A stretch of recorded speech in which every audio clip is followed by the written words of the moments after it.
every Kenyan, wherever you are, whoever is listening, just bring your national flags, you know, to Kenya. It's National Flag Day, you know what I mean? So I think that the thing is that everybody, we all understand that we all have political parties, we belong to it. That's fine, it's part of democracy. But tomorrow we celebrate Kenya, you know, because beyond the election and everything, is all about a matter of one nation. You know, and that's why me as an African musician and a cultural ambassador of my country, I'm here to be part of the concert tomorrow. So come, let's celebrate, let's dance, let's sing, and already celebrate the peace and before the elections, you know. So the elections is only part of the peace, you know. So tomorrow is gonna be a great day on our path to march forth a peaceful coexistence, peaceful election, and 1K.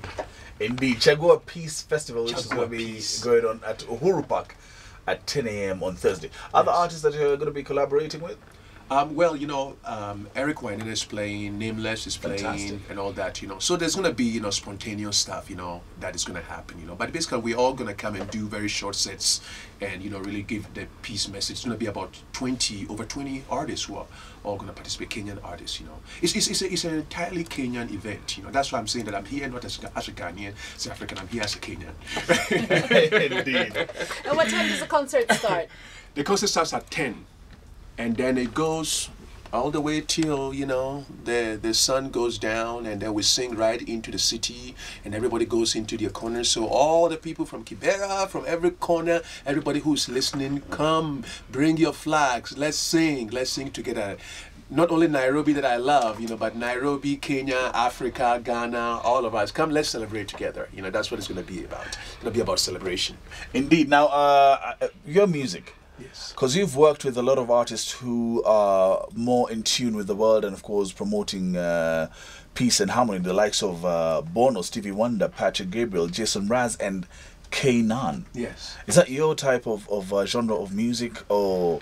Well, you know, my music is basically a fusion of, you know, reggae music and also Afrobeat, and then, you know, contemporary music, you know what I mean? And, you know, from the onset too, I have always been an artist who has always believed that music is a platform by which you can impact all kinds of change.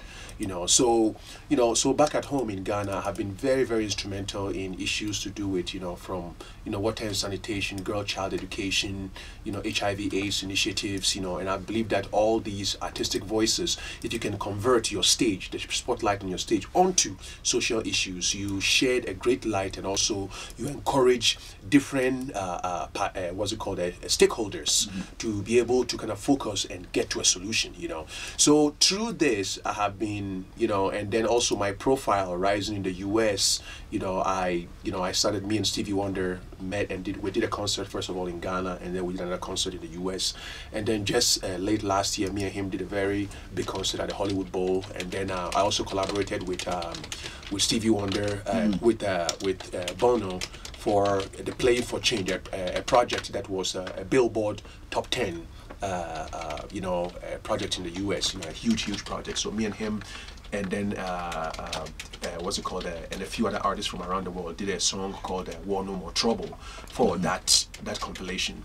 And then, you know, me and Peter Gabriel have played on stage, you know, Jason Mraz and I, you know, we just did Freedom Awards, you know, about a year and a half ago, which was also focused on, you know, indentured servitude and slavery around the world, you know. So the thing is that it's pop music, it's popular music, but at the same time too, I feel that if I'm going to stand before an audience and I'm not concerned about the well-being of the audience, then what does it make me? You know what I mean? I feel that whilst we have the spotlight, that's when we need to utilize that. So one day when we are done, we can say tangibly, this is where my artistry, you know, this is what it did. It bore fruits, and you can see those fruits with educated young ladies, educated women, clean water, you know, peace, all these things happening through your music. You know, you can retire in the sunset. Indeed. This is a bit, you're almost going back to the traditional African bard who would be singing about the issues that affected the people. Yes. In his community. Yes. Your community is obviously the African community. Because that's our tradition, you know. So for me, it's like without stating it, It's like you live it. As they say, by your fruits you shall be known. So you can say, I'll do it when you don't do it. You know what I mean? So I feel that true example, when you do that, other people to see that, you know, and it's part of, you know, as you say, our traditional community. You got to be concerned about the community. We are always a big family. Beyond the nuclear family, by extension, we are all one big family. Yes, you know? Of course, yeah. And that's why, for me, it even makes it very important in terms of, you know, peace, winning the peace. I call it winning the peace because peace takes work, and peace takes investment, you know, and peace takes commitment. You know, peace is when you know that your brother said something that normally you would jump and then attack him, and you sit back and smile and say, you know what, we're going to talk about this till we are all right. That's what peace is called. We all have to sacrifice in order to maintain and keep that peace. And that is what I want the people of Kenya to understand, that, you know, I'm not coming here as some voice from somewhere to come and tell people what they already know. You know, we are just all here to know that let's make peace reign, and let's win the peace come March 4th. Indeed. Mr. Rocky Duwani in the studio now. A lot of comments coming in. Well, not a surprise from the ladies. And it says, the musician in the studio is really moving me. Tears in my eyes just to see how other Africans care for us. And Jeff J says, you have to replay that song. That is what I call art. Can't remember when I was moved this much. That is beautiful. Rocky, a lot of people get into music for different reasons. How did you get into music, and why did you get into music? You know, music, you know, when I'm asked that question, a lot of times, you know, what happened was that when I was growing up, I felt that there was, you know, even at the age of around 5 years old, that I had a very good knack for melody. You know, everywhere I went, when I heard a song one time, I was able to pick out the melody. And then, you know, I also grew up in a military barracks. My dad was in the army, in the Ghanaian army. So, you know, all around the barracks, you know, every time the soldiers, when they travel for the UN events, they come with all the new records. So the barracks gets all the newer records before everybody else. So, you know, I started, like, you know, really, you know, listening, researching, and then a military band called Hot Barrels. You know, military, of course. Indeed. Yeah, Hot Barrels, you know. I hang out at the, you know, rehearsals, and one day I heard them play a Bob Marley song. I was moved, and I really started getting into the whole idea of, you know, well, you know, music can be an art form that can be used also for social commentary, you know, as it was being done in Jamaica. Bob Marley, Fela Kuti, and all these people were doing. And then from then, I felt that, you know, I kind of built the confidence, and I felt that I could be able to take this art form and, you know, basically, you know, push it to the, you know, to the corners of the world. You know, so I made that commitment very early. But one important thing that I also did was that I also believed in education.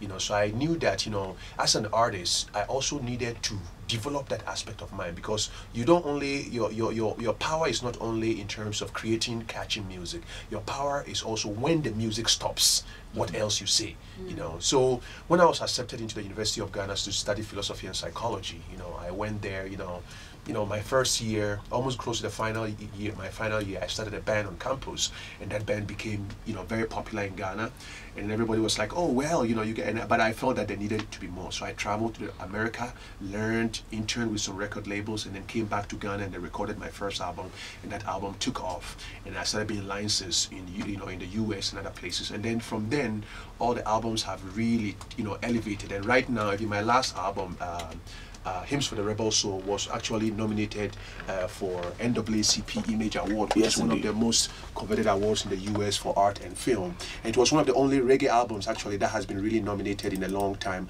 alongside Angelique Kidjo. Actually, we were all in the same category. But then we also had a lot of very, very, very, very influential big jazz artists and stuff who were all part of it. And you know, I feel that once you commit yourself to art and you believe in it and you're ready to take every part of the struggle of it, you know, you got to struggle for your art.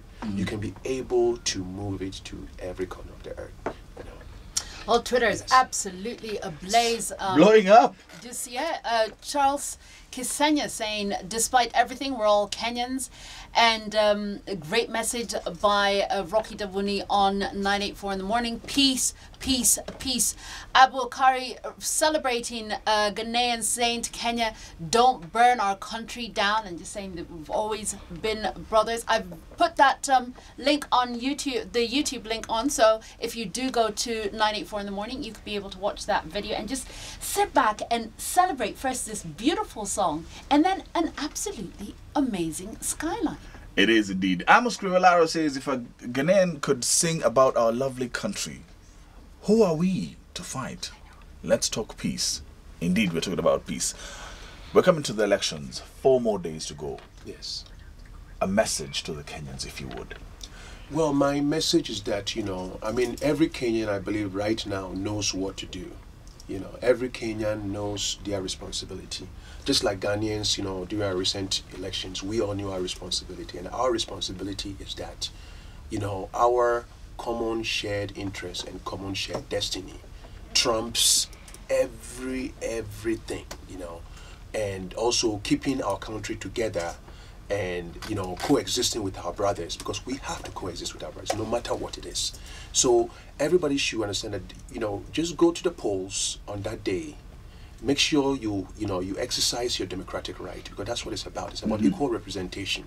You know, exercise your democratic right, and then make sure also that you never, anywhere you see violence flare, be able, you know, talk to people, cool people down, and everybody too who's thinking in terms of really stirring anything up. You have to know that there's no place for you in this future. You know, this future is about peace. This future is about all of us getting together. This future is about all of us holding ourselves hand in hand. And you are not alone. Kenyans should know you are not alone. The rest of Africa too are extending their hands and holding your hands. So come, you know, march forth.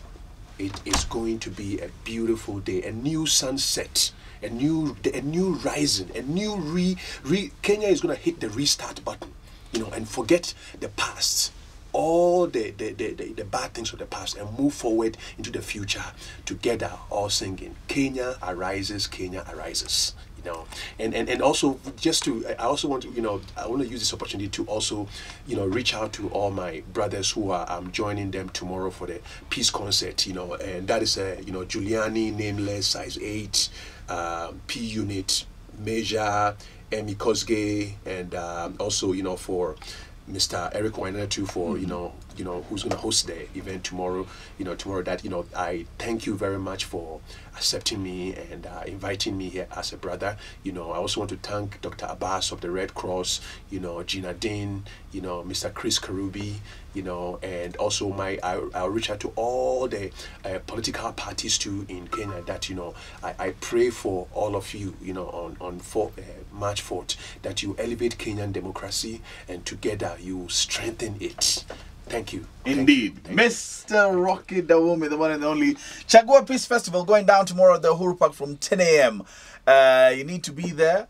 And together, let's just say Umoja Pamoja, let's just move forward, and whatever happens, like we keep on saying, after the 4th, we wake up on the 5th, and life goes on. We build this nation and we move as one. And we celebrate all of us. And we celebrate. Yes. Indeed. We come back the next time. I'm going to be telling you all about Uraia and how you, as the middle class especially,